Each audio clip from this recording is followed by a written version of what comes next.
بسم اللہ الرحمن الرحیم فصل فی بیان احکام السور. یہ فصل سور کے یعنی جھوٹے پانی کے احکام کے بیان میں ہے. اس کے اندر جھوٹے پانی کے احکام کو بیان کیا ہے. جھوٹے پانی کے کیا کیا احکامات ہیں، کیا کیا حکم ہیں، انہی کی وضاحت اس آج کے سبق میں کی گئی ہے. والماء القلیل اذا شرب منه حیوان یکون علی اربعۃ اقسام ویسمى سورا. تھوڑا پانی، دیکھیے قید لگا دی ہے، تھوڑا پانی اذا شرب منه حیوان، جب اس میں سے جب شرب منه شرب پی لیا ہو، منه اس میں سے، حیوان کسی جانور نے، یکون علی اربعۃ اقسام تو وہ پانی 4 قسموں پر ہو جاتا ہے. تھوڑا پانی جب اس میں سے کسی جانور نے پی لیا ہو تو اس کی 4 قسمیں ہو جاتی ہیں. وَيُسَمَّ سُورًا، اور اس کا نام جھوٹا رکھا جاتا ہے، یعنی اس پانی کو جھوٹا پانی کہتے ہیں. جھوٹے پانی کی پہلی قسم ہے الاول طاہر مطہر، پاک ہوگا، پاک کرنے والا ہوگا.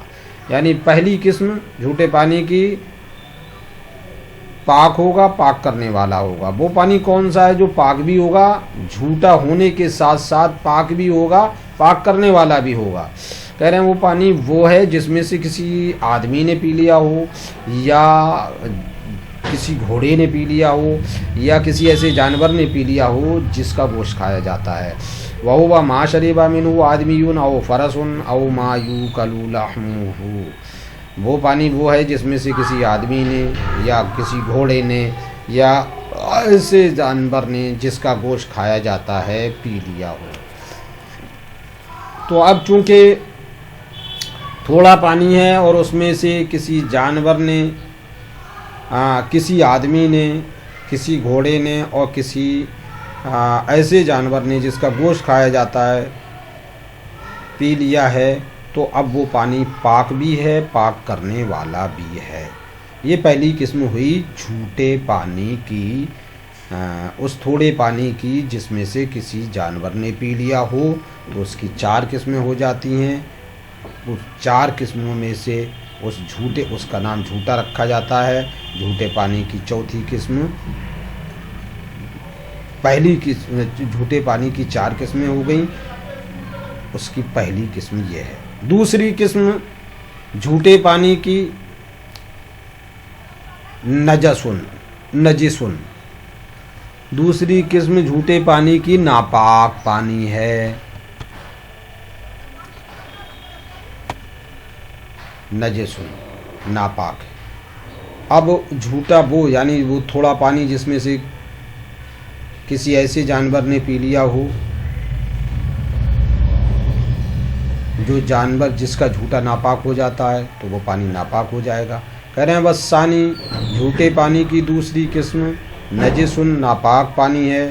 کہہ رہے ہیں لا یجوز استعمالہ، اس کا استعمال جائز نہیں ہے، نہ پینے کے لیے نہ طہارت حاصل کرنے کے لیے. وہ ناپاک پانی ہے کون سا؟ کہہ رہے ہیں وَهُوَ مَا شَرِبَ مِنْهُ الْكَلْبُ، وہ پانی وہ ہے جس میں سے کتے نے پی لیا ہو، او الخنزیر، یا خنزیر نے پی لیا ہو، اور شیء من سباع البہائم، یا جنگلی جانوروں میں سے کسی نے پی لیا ہو.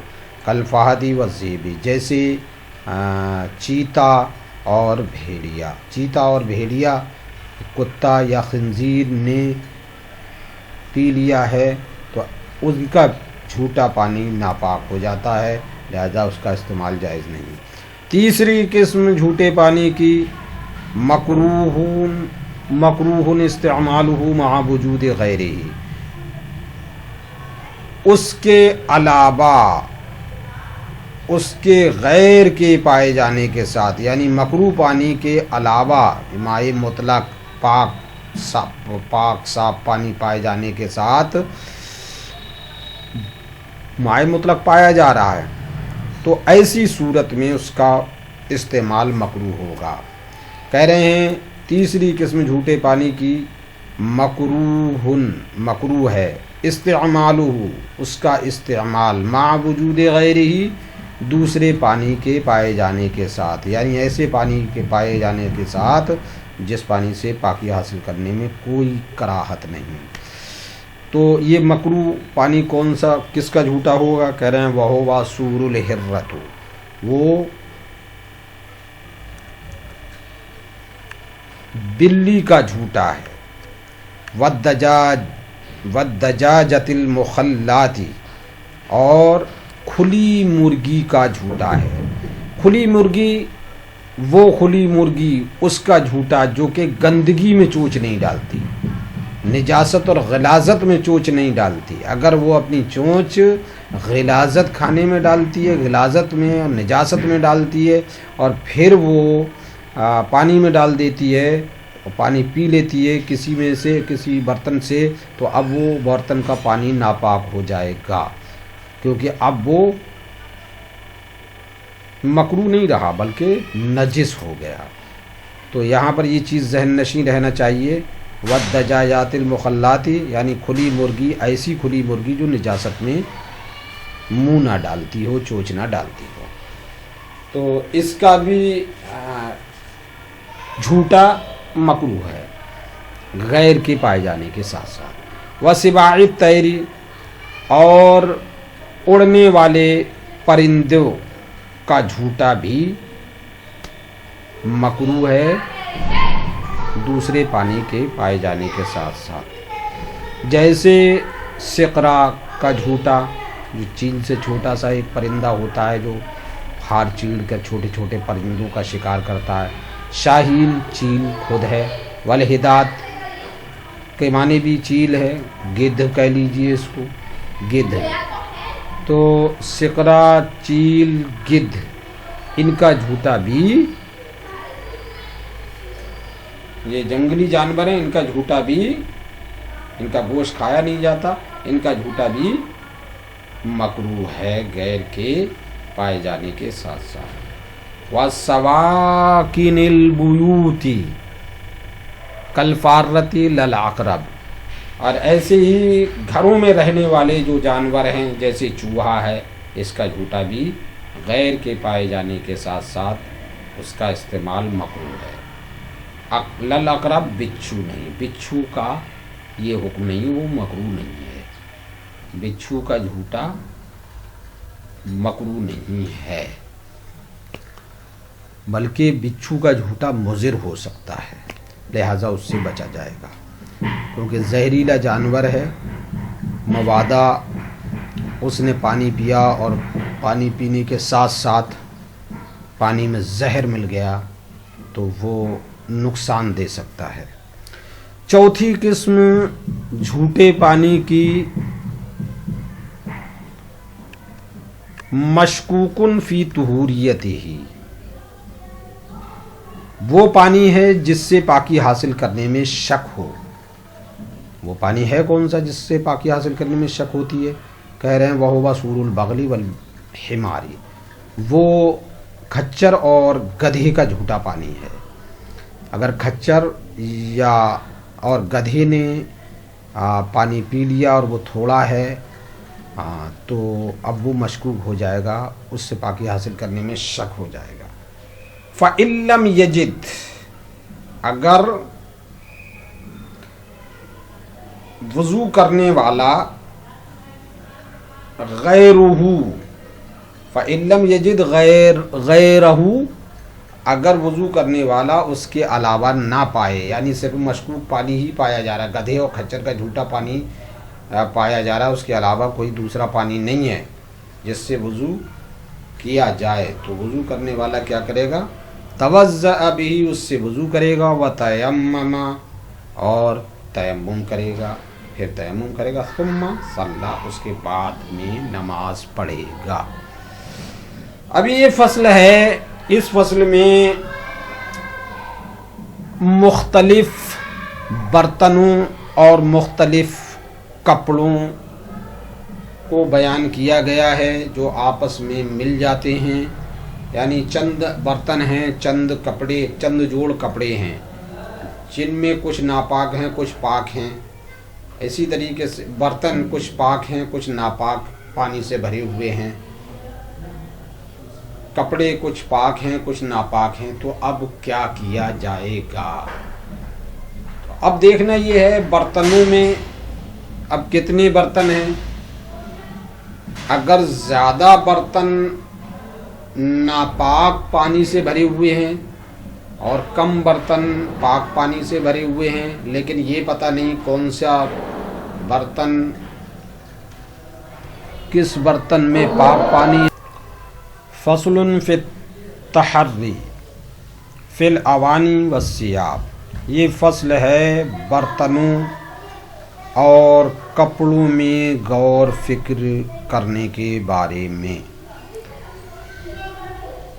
لو اختلط اوان اکثرها طاہر تحرى للتوضؤ والشرب، اگر اختلاط ہو جائے چند برتنوں میں آپس میں، یعنی چند برتن آپس میں مل جائیں، اکثرها طاہر، ان میں زیادہ تر برتن پاک ہوں، تحرى للتوضؤ، تو اب غور کرے وضو کرنے کے لیے، والشرب، اور پانی پینے کے لیے، پانی پینے کے لیے اور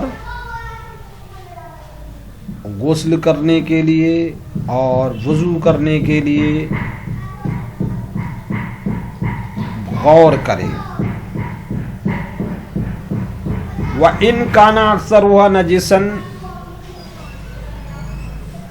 لا يتحرى، اگر زیادہ پانی زیادہ برتن ناپاک ہوں تو اب وضو اور غسل اور پینے کا، وضو کرنے کے لیے غسل کرنے کے لیے غور نہیں کیا جائے گا، اس میں تحری نہیں کی جائے گی، بلکہ اس سے وضو نہیں کیا جائے گا نہ غسل کیا جائے گا، مگر پینے کے لیے غور کیا جائے گا، چونکہ پیاس کی صورت میں، چونکہ پانی کے بغیر پیاس بجھے گی نہیں، اور وضو اور غسل کا بدل تو تیمم ہے، لہذا پیاس کی شدت کی بنیاد پر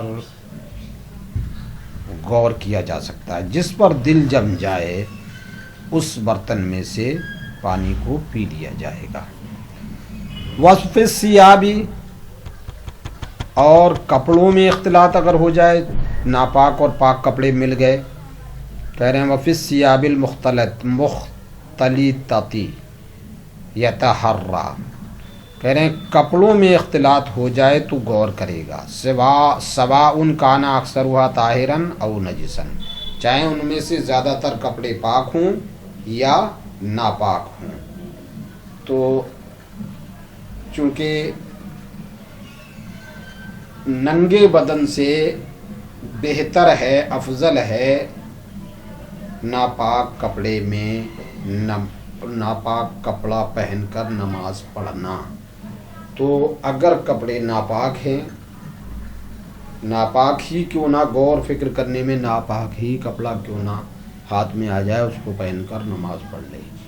اسی لیے انہوں نے کہا ہے کہ کپڑوں میں اگر اختلاط ہو جائے، ناپاک اور پاک کپڑے آپس میں مل جائیں اور یہ پتہ نہ چلتا ہو کہ کون سا پاک ہے کون سا ناپاک ہے، تو اب غور کرے گا، چاہے زیادہ تر کپڑے اس میں پاک ہوں یا زیادہ تر کپڑے ناپاک ہوں، یعنی ناپاک زیادہ ہوں پاک تھوڑے ہوں، یا پاک زیادہ ہوں ناپاک تھوڑے ہوں، اور وہ آپس میں مل جائیں، پتہ نہ چلے کون سے پاک ہے کون سے ناپاک ہے، تو ایسی صورت میں غور کر لے، جو ہاتھ میں آ جائے گا اور وہ یقین جما لے کہ یہ پاک ہے، اس کو پہن کر نماز پڑھ لے، نماز ہو جائے گی۔ اور ننگے نماز پڑھنے سے تو بہتر ہے ناپاک پانی میں ناپاک کپڑے پہن کر نماز پڑھنا، سمجھ رہے ہیں؟ چلیے۔